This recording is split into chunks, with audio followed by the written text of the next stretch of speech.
Il y a une ligne de conduite qui a toujours été gagnante.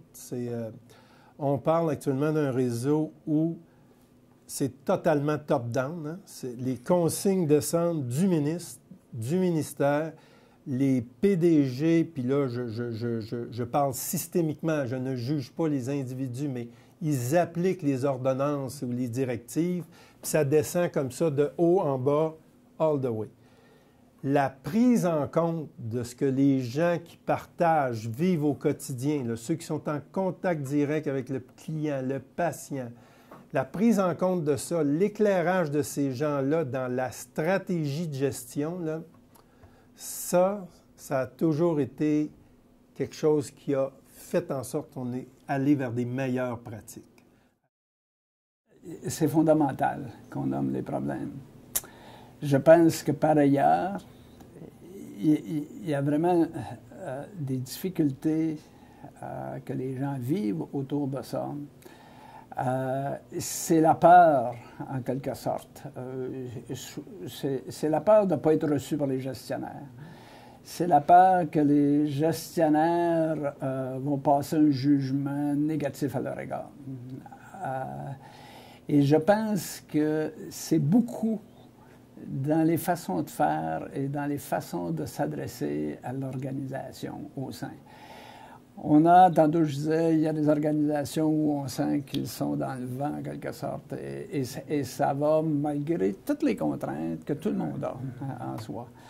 Et si on regarde à l'intérieur de ça, de ces organisations-là, il y a souvent une capacité d'écoute, il y a souvent des mécanismes de communication qui permettent aux gens de s'exprimer, de faire valoir leur point de vue sur les... Alors, c'est essentiel qu'on nomme les choses, parce que même le gestionnaire, ne sait pas nommer, il ne sait pas. On peut présumer parfois qu'il le sait, mais je pense qu'il faut aussi faire attention à ça, prendre le temps de nommer les choses, et pas simplement pour les intervenants. Les gestionnaires aussi ont besoin de nommer les choses auprès de leurs supérieurs. Tout au long de la pyramide. Absolument, absolument. Jusqu'au ministère. Oui, et jusqu'au ministère. Faites une place aux préoccupations qui concernent les jeunes, les enfants, la jeunesse, la famille. Faites une place pour... parce que le ministre de la Santé, là, il parle à peu près jamais des services sociaux. Tu sais, ça loupe, il l'a mis sur les services de santé. Est-ce que c'est parce qu'il se dit que tout va bien du côté des services sociaux?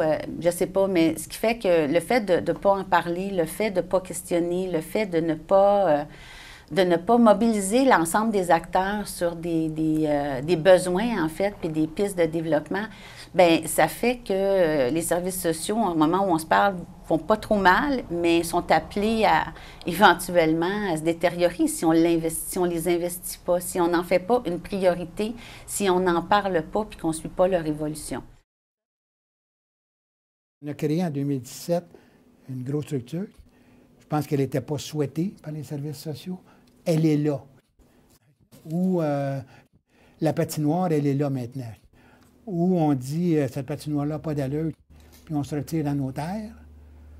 Où on dit on va embarquer sur la patinoire, puis on va essayer d'optimiser ce qu'on peut tirer de cette structure-là. Dans les espoirs que j'ai par rapport à la nouvelle structure, on a mis dans une même direction les services de santé et les services sociaux qui s'occupent des jeunes, allant de la pédiatrie à la psychiatrie infantile, au programme de première ligne, à l'application des mesures. Donc, moi, j'ai un espoir qu'il puisse avoir cette continuité-là dans la structure qu'on s'est donnée. Le défi aujourd'hui, c'est le défi de la cohérence, puis le défi de l'avancement des pratiques. Et dans ces nouvelles structures-là, il faut réinventer et mettre en place les conditions pour que les jeunes directions, les jeunes DPJ, les jeunes qui travaillent en directeur de la réadaptation, travaillent pour développer les pratiques, prendre conscience de ce qui se passe, bien analyser les recherches et faire une cohérence. Il faut être capable de se reconstituer un groupe d'appartenance autour de la connaissance, la rigueur, l'évolution des savoirs, la capacité de mettre à jour des pratiques dans le domaine de la prévention puis dans le domaine de l'intervention auprès des enfants qui sont vulnérables ou qui ont été tabassés ou négligés. Je pense que les instituts universitaires ont un rôle extrêmement important d'animation autour de ça parce que là, où on avait des études, des équipes autour du développement des enfants, puis la protection de la jeunesse, puis tu sais, je pense aux équipes de Richard Tremblay notamment, puis j'avais mes équipes, il y avait des équipes de Chamberlain à l'université. Bon, tout ça s'est étiolé tranquillement, puis ça n'a pas été remplacé vraiment très fort. Ah. Mais les instituts universitaires, les instituts d'excellence autour du développement et de la protection des enfants, tout ce monde-là là, devrait être des animateurs pas mal plus visibles que ce qu'on a maintenant. Moi, je pense que les directeurs de protection de la jeunesse devraient se créer une résistance, un maquis. Mes zones d'espoir actuellement sont sur... Quand je vois la jeune génération d'intervenants qui sont en formation, j'ai eu à en rencontrer, je retrouve des jeunes avec un espoir, un idéal aussi grand que les jeunes des années 50, 60 qu'on pouvait être. C'est pas nécessairement vrai de dire « Ah, ben c'était meilleur dans notre temps ». C'est de dire « Ouais, OK, maintenant tu vis dans tel contexte, ce qui t'habite revient à l'essentiel, la personne qui est devant toi ». Le niveau de conscientisation de la population, le niveau de conscientisation des acteurs doit être alimenté. Okay. Beaucoup. Oui. On a à retravailler notre capacité de mobilisation, de conscientisation, d'information. On est capable de travailler à obtenir aussi les conditions quant au changement. Il faut se donner le droit de parole au sein de nos organisations. Aux jeunes intervenants, je dirais que même si c'est un travail exigeant, j'en conviens, c'est un travail qui par moments nous confronte à nos limites, pas à notre impuissance.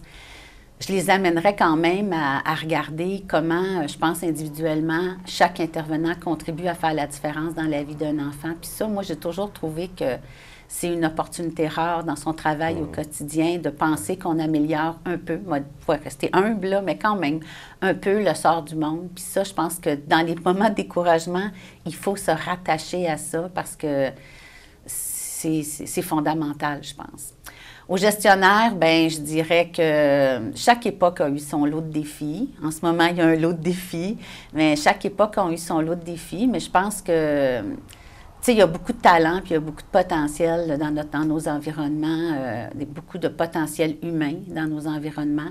Puis des gens qui ont envie de mettre l'épaule à la roue. Fait que je pense plus on va travailler ensemble, puis qu'on va mettre l'ensemble de ces talents-là à contribution, là, bien, plus, moi, je pense qu'on va se donner les moyens de relever les défis qu'on a à relever. Les gens sont sur le terrain, ils sont là, les fonctionnaires sont là, bien, construisons. Dernière phrase, Claude. J'ai commencé en disant « Préservons les acquis, continuons le combat ». Je termine comme ça.